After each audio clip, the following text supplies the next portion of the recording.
আবু সাইদকে হত্যার কথা বলে সেখানে একটা ভিডিও দেখালো। হ্যাঁ, খুব স্বাভাবিক, এটা মানুষের সেন্টিমেন্টে লেগেছে যে তাকে পুলিশ গুলি করে বেরিয়েছে। এখানে আমার প্রশ্নটা হচ্ছে, তাকে যদি পুলিশ গুলি করে থাকে, তো গুলি খাওয়া একটা লোক এরা টেনে নিয়ে গেল, এখানে কিন্তু কোনো রক্তের চিহ্ন দেখা যায়নি। দ্বিতীয় কথা হচ্ছে যে তার সঙ্গী সাথীরা যে তাকে টেনে নিয়ে গেল, কোথায় নিয়ে গেল?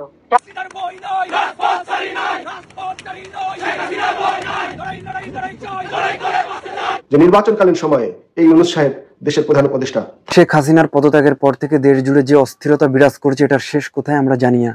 ইউনূস এবং সমন্বয়কদের ভিতরেও কিন্তু ঝামেলা চলছে। ইউনূস থাকবে কি থাকবে না এটারও কোনো গ্যারান্টি নেই। মূল কথা, আমাদের দেশ এমন একটা টিকে যাচ্ছে যেটা আমাদের কল্পনার বাইরে। এক্স্যাক্টলি কি হতে যাচ্ছে প্রতিদিনকার আপডেট নিয়ে আমরা হাজির হয়েছি, তো দেখতে থাকুন ভিডিওটি। আবু সাইদকে হত্যার কথা বলে সেখানে একটা ভিডিও দেখালো। হ্যাঁ, খুব স্বাভাবিক, এটা মানুষের সেন্টিমেন্টে লেগেছে যে তাকে পুলিশ গুলি করে বেরিয়েছে। এখানে আমার প্রশ্নটা হচ্ছে, তাকে যদি পুলিশ গুলি করে থাকে, তো গুলি খাওয়া একটা লোক এরা টেনে নিয়ে গেল, এখানে কিন্তু কোনো রক্তের চিহ্ন দেখা যায়নি। দ্বিতীয় কথা হচ্ছে যে তার সঙ্গী সাথীরা যে তাকে টেনে নিয়ে গেল, কোথায় নিয়ে গেল? যার গুলি লাগবে তাকে তো সাথে সাথে হাসপাতালে নেওয়ার কথা। হাসপাতালে নেবে, অপারেশন করে, বুলেট বের করে তাকে বাঁচাবার চেষ্টা করবে। আবু সাইদকে কিন্তু হাসপাতালে নেয় নাই, নিয়েছিল প্রায় 4-5 ঘন্টা পরে। 4-5 ঘন্টা পরে হাসপাতালে নেওয়ার পর ডাক্তাররা যখন চিকিৎসা করে তখন সে মৃত্যুবরণ করে। তার মাথায় আর একটা ভিডিওতে দেখা গেছে, তার মাথা, ওরা যখন পুলিশকে ঢিল মারছে, সে পুলিশকে মারতে এগিয়ে যাচ্ছে, তার মাথায় একটা ঢিল এসে পড়ে, সে মাথায় হাত দেয়। তাহলে প্রশ্ন যে এই একটা সেন্টিমেন্ট তুলে তারা যে এতগুলি জীবন নিয়ে খেললো, এর জবাব কে দেবে? আমরা যে জুডিশিয়াল কমিটির উপরে দিলাম এই হত্যা করতে, আছে এটা জবাব ছাত্র জনতার উপর 28 রাউন্ড গুলি চালিয়েছিল তহিদুল ইসলাম। 4 আগস্ট চাঁদগাঁও এলাকায় একাই বিদেশি শুটার গান ব্যবহার করে গুলি চালিয়েছিল সে। এরপর থেকে পলাতক ছিল তহিদুল ইসলাম। গোয়েন্দা তথ্যের ভিত্তিতে অভিযান পরিচালনা করে শুক্রবার বিকালে সাতক্ষীরার কামারনগর এলাকা থেকে তাকে গ্রেফতার করে পুলিশ। চাঁদগাঁও থানার সাবেক সিটি কর্পোরেশনের কাউন্সিলর এসরারুল হক এসরালের নির্দেশে ও টাকার বিনিময়ে ছাত্র জনতার উপর হামলার কথা স্বীকার করে গ্রেফতারকৃত আসামি। এর মধ্যে বলতে যে তোকে টাকা দিব আর আমারও পুরনো অনেক মামলা আছে, এই কাজটা করলে মামলা সব। শনিবার সিএমপির মিডিয়া সেন্টারে আয়োজিত সংবাদ সম্মেলনে পুলিশ জানায় তার বিরুদ্ধে 5টি হত্যা মামলা সহ 12টি মামলা রয়েছে। এই যে অস্ত্রটি আমরা ফেসবুক সহ বিভিন্ন সামাজিক যোগাযোগ মাধ্যমে দেখেছি, এটি পাকিস্তানি তৈরি একটি অস্ত্র, শুটার গান।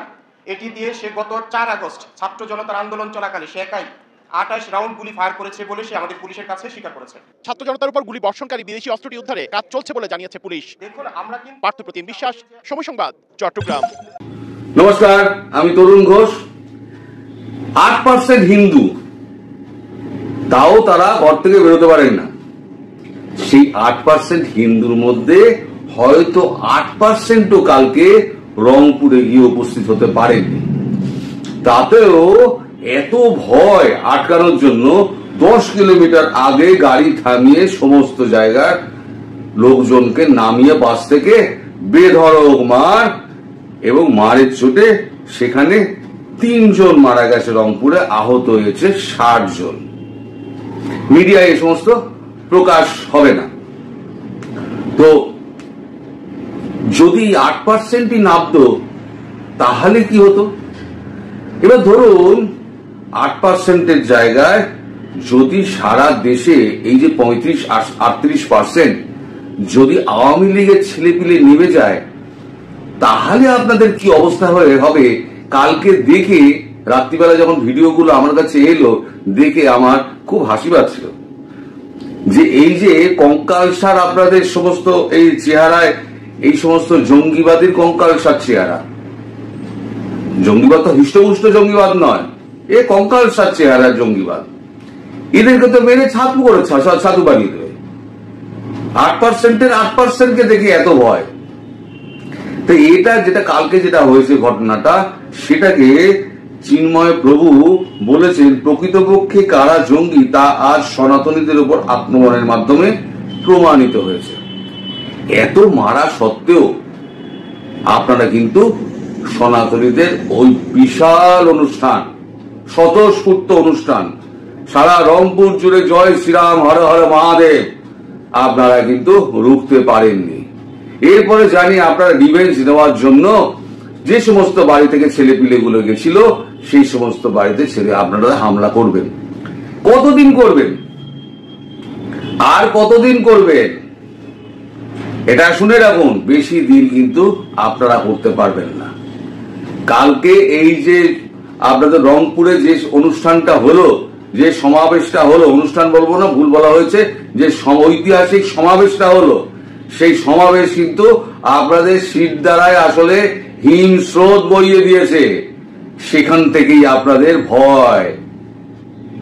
ভয়টা ওখান থেকে শুরু, যে এ তো শুধু হিন্দুরা মার খাওয়ার পরও নেমেছে, এবার যদি আওয়ামী লীগ তারা যদি মাঠে নেমে পড়ে তাহলে আমরা যাব কোথায়?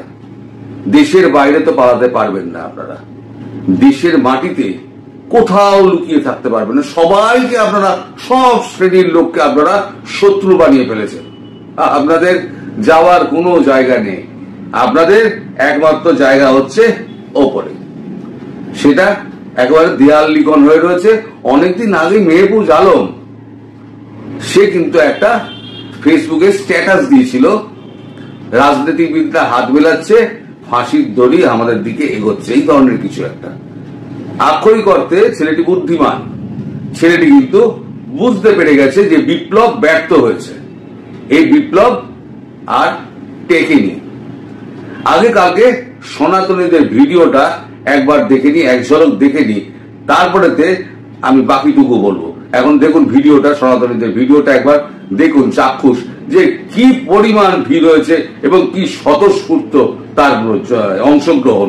আগে তো দেখুন এই ভিডিওটি আপনাদের কিরকম লাগলো এবং দেশের বর্তমান সময়ে যে পরিস্থিতি এটা কোন দিকে যাচ্ছে এবং এটার পরিত্রাণের উপায় বাকি, এটা নিয়ে একটা কমেন্ট করে দেন এবং নির্দিষ্ট সব টপিকস জানার জন্য ফিল্ম স্পেয়ার সঙ্গেই থাকুন।